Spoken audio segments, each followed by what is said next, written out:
Welcome to the Tech Egg. Don't get scrambled. Enjoy the video. You will start by preparing hardware and base software. Flash Raspberry Pi OS 64-bit to a micro SD, then boot and enable SSH so you can skip desktop clicks. Once done, attach your external USB drive and mount it. You want fast, stable storage. Make sure to set a static IP or DHCP reservation on your router so the server stays reachable.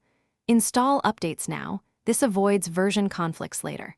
Finally, confirm network speed and power stability before moving on. You will now install the media server software and configure storage access. Choose Docker for portability, then pull Plex or Jellyfin images. Docker Compose simplifies restarts. Mount media folders into containers and set owner and permission chains so your media user can read and write. Use chown and chmod deliberately. Next, configure SMB shares for local clients or NFS for Linux devices, and add a dedicated service account. Make sure port mappings and firewall rules allow LAN access, then test playback locally. You will finish by tuning performance and resilience. Configure metadata agents and organize libraries so clients display clean artwork and chapters.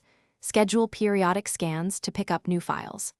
Enable automatic updates for Docker containers and back up your server config and database on a schedule, preferably to a separate drive.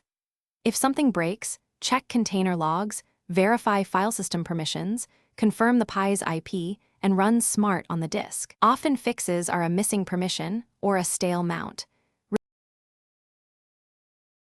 Thanks for watching. Consider subscribing if I helped unscramble your problems.